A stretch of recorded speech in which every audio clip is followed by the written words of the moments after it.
Welcome to our deep dive today. It's into the Egyptian Book of the Dead. Oh, yeah. I think we've all heard of it, Right. but what is it exactly? So it's not like a regular book, a novel or something like that. Right. It's more like a collection of spells and prayers, really, Okay. meant to kind of guide the deceased through the afterlife. Okay, so like a guidebook Yeah, like a guidebook. for the afterlife. Exactly. And one of the really interesting things is that these texts, they evolved over centuries. Oh, really? We're talking from the pyramid texts way back in the Old Kingdom Okay. to later papyrus versions. So it wasn't like one set book. It was Right, it wasn't static. like a living document almost. Exactly. It changed and adapted along with the Egyptian belief And practices. and practices, yeah. So we're not just going to be like listing off spells, are we? No, no, no. We're really trying to understand like what does this book tell us Right. about the Egyptian view of death, the soul, The afterlife. the afterlife. Like what did they want? What did they hope to achieve? For their dead loved ones, right? Yeah, what rituals did they think were necessary? All right, so let's get into the good stuff then. Yeah, let's dive in. And some of this is really fascinating. Like, did you know, for instance, that the Egyptians believed the heart was weighed against a feather in the afterlife? Okay, wait a minute. Hold on. Yeah. A heart weighed against a feather. It's true. It's one of the What's most that all about? it's one of the most iconic scenes Okay. from the Book of the Dead, the weighing of the heart ceremony, and the heart was considered the seat of the soul, the essence of a person. Oh, okay. And it was judged against the feather of Maat. Maat, the goddess of truth. So this wasn't just some kind of like abstract concept. No, yeah, This was a real goddess. absolutely. Okay. And her principles were central to Egyptian society. So living in accordance with Maat Okay. meant living ethically, honestly, and justly. Got it. It wasn't just about like following the rules. It was about maintaining this balance and harmony in the cosmos. So big implications. Huge implications. Okay, so this weighing of the heart ceremony was basically like a judgment on how well you lived your life. Precisely. Okay. If Yeah. your heart was lighter than the feather, you were deemed worthy, Oh, okay. and you were allowed to enter the afterlife. Okay. But if it was heavier, Uh-oh. weighed down by wrongdoing, Yeah. you faced a terrifying fate devoured by this monstrous creature called Maat. Oh, no. Yeah, Okay, that definitely gives you something to think about. definitely adds some weight to that whole living a good life thing. Yeah, for sure, for sure. Yeah. But what about this journey through the underworld? Okay, yeah, let's talk about that. So the Egyptians envisioned this perilous journey Okay, through the underworld filled with all these obstacles and challenges. right. The deceased had to navigate all these treacherous paths, confront these fearsome creatures, Oh, wow. and ultimately reach the judgment hall of Osiris, Osiris. the god of the underworld. Okay, so was he like the ultimate judge in the afterlife? Yeah, you could say that. Like the Egyptian Hades or something? Not quite. Osiris is a much more complex figure. Okay, He's not simply a god of death. okay. He's also a symbol of resurrection and renewal. Oh, interesting. You see, Osiris himself was murdered by his brother Seth, Oh, wow. but he was brought back to life by his wife Isis. So he had his own near-death experience. Indeed. And this myth of Osiris's death and resurrection was really deeply intertwined with this Egyptian belief in the cyclical nature of life and death. Oh, I see. And it gave them this hope for eternal life, a chance to be reborn into this blissful existence beyond the physical realm. That's beautiful. Yeah. So that's where the Book of the Dead comes in. It was Yeah. like the guidebook Yeah. for navigating this underworld. It provided spells for overcoming obstacles, appeasing the gods, and proving one's worthiness to Osiris. Okay, so like a cheat sheet. You could say that Okay, I like it. for the ultimate test. Makes sense why it was so valuable to them then. Yeah, absolutely. But what kind of spells are we talking about here? Well, some spells were quite practical. Okay. For example, there were spells for preventing the heart from being removed from the body, Okay. spells for providing the deceased with breath in the underworld, Okay. even for knowing the names of the different parts of your own coffin. Hold on, wait a minute. Knowing the names of your coffin parts? Yeah, Why was that so important? because the Egyptians believed that names held immense power. Oh, okay. To know a thing's name was to have control over it, so knowing the names of the parts of your coffin Right. was a way of ensuring its proper function and protection in the afterlife. So they were very thorough. Very thorough Okay. in their preparations. But were all the spells so practical? Well, no, not all of them. What about these spells?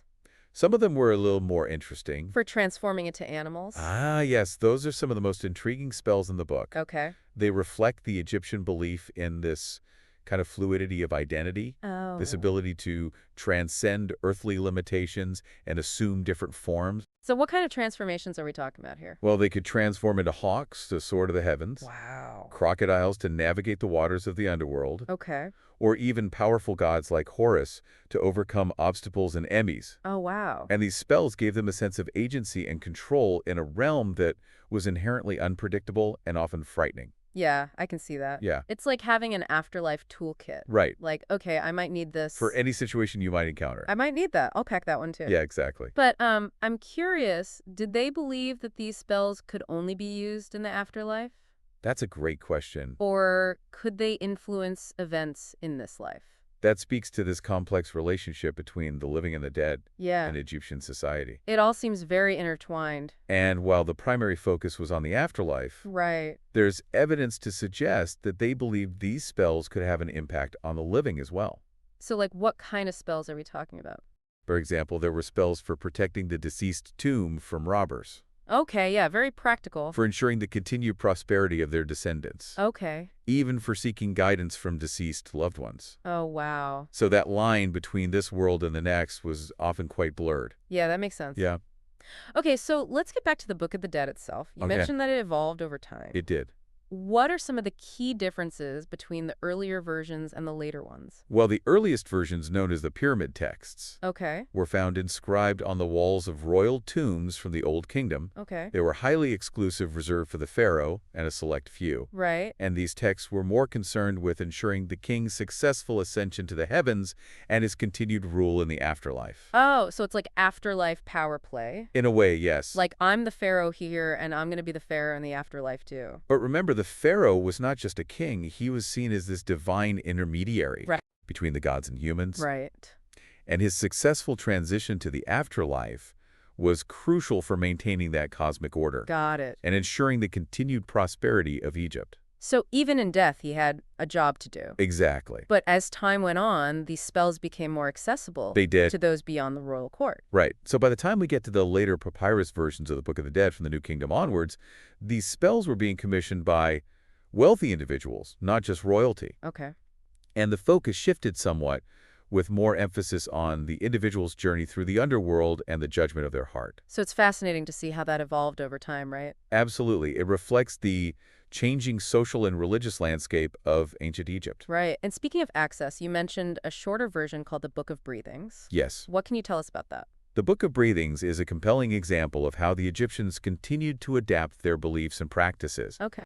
Even as things were changing culturally, it suggests that even as the Book of the Dead became more elaborate and complex, there was still a desire for a more concise guide to navigate the afterlife. So like afterlife cliff notes? Yeah, like a condensed version. I love it. Okay, we've covered a lot of ground here. We have. From Osiris's judgment to the Field of Reeds to the evolution of the Book of the Dead itself. It's a lot to take in. But let's dive into some of the more intriguing details. Okay, let's do it. What are some of the more surprising or even bizarre spells that you came across in your research? Well, one that stands out is the spell to prevent the heart from being removed from the body. Oh, yeah, we talked about that. Remember, the Egyptians believed that the heart was the seat of intelligence and emotion, Right. essential for navigating the afterlife. So protecting it, both physically and magically, Okay. was paramount. That makes sense. So it's like follow your heart, but Taken to a whole other of level. another level. Yeah. Okay, what else? Well, there were spells for providing the deceased with sustenance in the afterlife, Oh, okay. ensuring that they didn't go hungry on their journey. Right, because you don't want to go on a long trip without some snacks. Exactly. You got to pack those snacks even in the afterlife. And these spells often invoked the power of specific gods associated with food and abundance, Oh, like who? like Hathor, the goddess of nourishment and joy. Makes sense. Okay, what else? We can't forget about the spells for knowing the names of the various parts of the deceased's coffin. Okay, yeah, that one was a little strange. It might seem strange to us, but remember, the Egyptians believed names held immense power. All right. Knowing and correctly pronouncing the names of their coffin parts ensured its proper function and protection in the afterlife. Like you're giving your coffin a spiritual tune-up. Right, exactly. It's a reminder that even the seemingly mundane objects held significance in their belief system. It's amazing how much thought and care went into preparing for this afterlife. It's remarkable. It wasn't just like, oh yeah, I hope I go to a good place. It was like, we got to plan this out. We got to be very intentional. To plan meticulously for this journey. And that, I think, is one of the key takeaways from the Book of the Death, right? It Absolutely. shows us that death for the ancient Egyptians was not an end, It was a transition, a new beginning. and they approached it with a level of detail and intentionality that's both fascinating and inspiring. Definitely. Makes you wonder if we've lost something in our modern approach to death. Perhaps the ancient Egyptians, in their own way, teach us that death is not something to be feared, Okay. but embraced, prepared for, even anticipated. Wow. It's a natural part of the cycle of life, and one that deserves our attention and respect. Okay. That's pretty profound. It is something to think about. Yeah, for a Tuesday afternoon. Yeah, it is. But it's these kind of conversations that make this deep dive so rewarding, I agree. We've unearthed this treasure trove of knowledge about the ancient Egyptians, their beliefs, their intricate preparations for the afterlife. It's fascinating. But as we wrap up our exploration of the Book of the Dead for today, I want to leave you with a final provocative thought. Oh, okay. I like it. If you were crafting a modern-day guidebook for navigating life and death, what spells or practices would you include? What wisdom would you impart to ensure a smooth journey and a fulfilling existence, both in this realm and beyond? That's a great question. I'll let you ponder that one. I will. We'll pick it up next time. Sounds good? It's amazing to me, how much emphasis they put on ethical living. Yeah. It wasn't just about getting into a good afterlife. It was Right. really about, how you lived your life. Right. It was aligned with Maat, Yeah. with truth and justice. Yeah. Do you think modern society's kind of lost that? It's a different world we live in. Yeah. I mean, the ancient Egyptians saw this direct link between their actions in this life Right. and their fate in the next. Their moral code was woken into the very fabric of their existence. You couldn't just say, oops, my bad, and get a free pass in the afterlife. Not at all. Right. And today, there's a little more separation maybe between our earthly actions Right. and what we believe or don't believe happens after we die. Yeah, I think that's a good point. Yeah, the Book of the Dead offers us this glimpse into a world where morality Yeah. wasn't just like a personal choice, Yeah. It was cosmically significant. Right. It determined your very existence in the afterlife. Wow. Okay, so let's say you did live a good life. Your heart was lighter than the feather. Okay? You passed Osiris's judgment. You're in. What happened next? Was it just clouds and harps? Or No, not quite. what did they think happened? They envisioned this paradise. They called it the Field of Reeds. Okay. And it was this lush, fertile realm that mirrored the Nile Valley, but free from hardship and suffering. Oh, okay. So imagine endless fields of grain, bountiful harvests, Okay. and the freedom to enjoy all the pleasures they knew in life, Okay. but kind of elevated to this divine level. So no more toiling in the fields. Exactly. No more backbreaking labor under the hot sun. Just endless abundance. Endless abundance and good times. And good times. I like it. Yeah. So it wasn't just about revving in peace. No, they weren't just passive observers in this paradise. Right. They were active participants, able to farm feast, engage in all the activities they enjoyed in life. Oh, so they could still do stuff. Absolutely. Oh, that's cool. Yeah, and remember those spells for transformation? Yeah. Those could come in handy in the Field of Reeds, too. Okay. Imagine being able to transform into a hawk, Right. to soar above this landscape, or a fish to explore the rivers and lakes. That's It awesome. was a realm of infinite possibility. Now I'm getting afterlife envy. Yeah, it sounds pretty good, doesn't it? Okay, let's shift gears a bit and let's talk about the practical side of things. Okay, We talked about how the Book of the Dead evolved over time. right. But what about those early versions, the pyramid texts? Yeah. How did those differ from the later papyrus ones?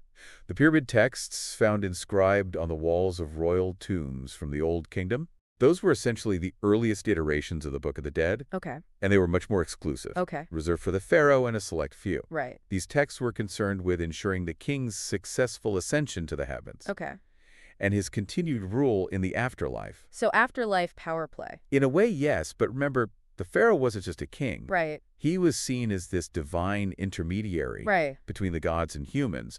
So his successful transition to the afterlife was crucial Yeah. for maintaining cosmic order. So even in death, he's got a job to do. Big job. But as time went on, these afterlife spells became more accessible They did. to those beyond the royal court. Exactly. By the time we get to the later papyrus versions of the Book of the Dead, from the New Kingdom onwards, their spells were being commissioned by wealthy individuals, not just royalty. Right. Okay. And the focus shifted slightly with more emphasis on the individual's journey through the underworld and the judgment of their heart. So it's really interesting to see how that evolved over time. It is. And, speaking of access, you mentioned a shorter version called the Book of Breathings. Yes. What can you tell us about that? The Book of Breathings is a great example of how the Egyptians continued to adapt their beliefs and practices, Okay. even in the face of these significant cultural shifts.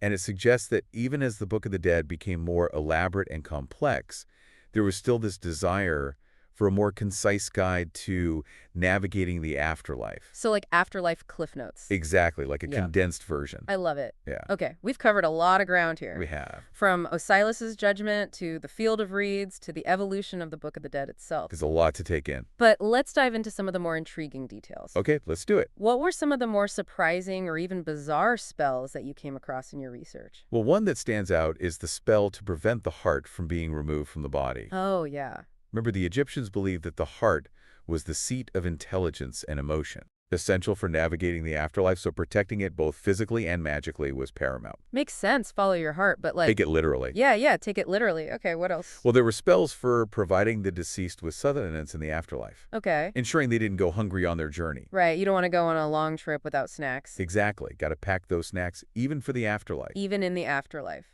And these spells often invoked the power of specific gods associated with food and abundance, like Hathor, the goddess of nourishment and joy. Okay, makes sense. What else? We can't forget about the spells for knowing the names of the various parts of the deceased's coffin. Oh, yeah, that one was a little weird. It may seem strange to us, Yeah. but remember, the Egyptians believed that names held immense power. Right. So knowing and correctly pronouncing the names of their coffin parts ensured its proper function and protection in the afterlife. It's like giving your coffin a spiritual tune-up. Exactly.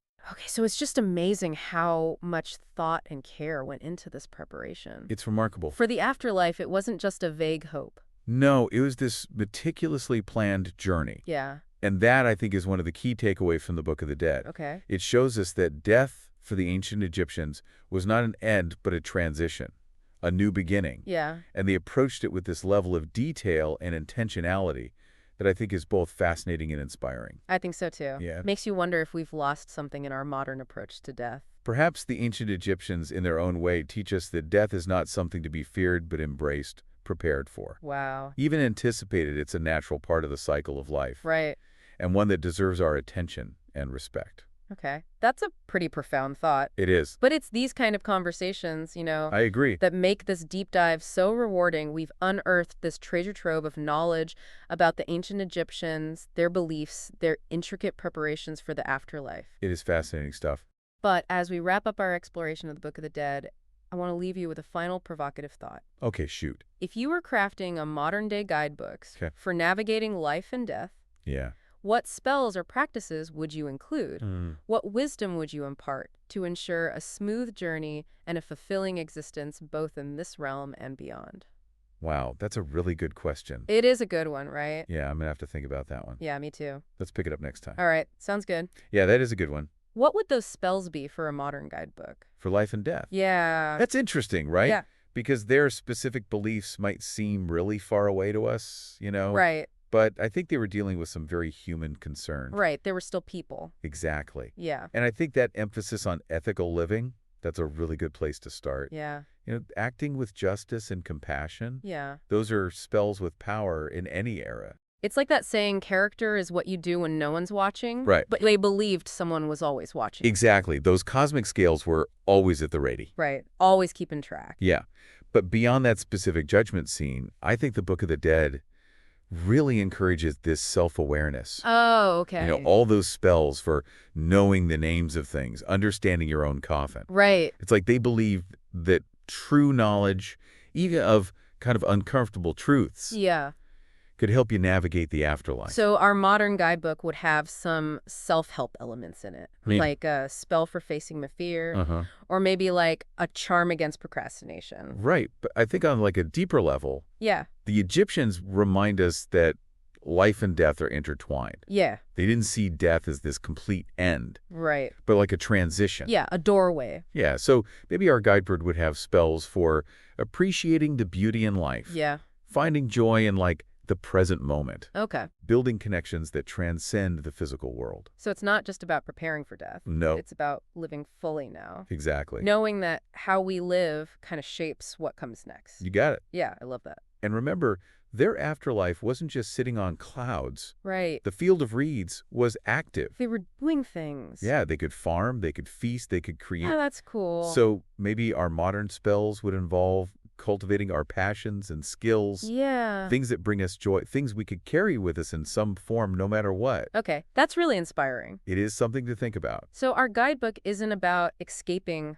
life or death. Right. It's about finding meaning in both. Exactly. It's about living with intention, with purpose, and maybe even a little bit of magic. And perhaps most importantly, it's about remembering that we're not alone on this journey. Yeah, You know, the Egyptians had their gods and guides. right. We have each other, We do. and we have the wisdom of those who came before us.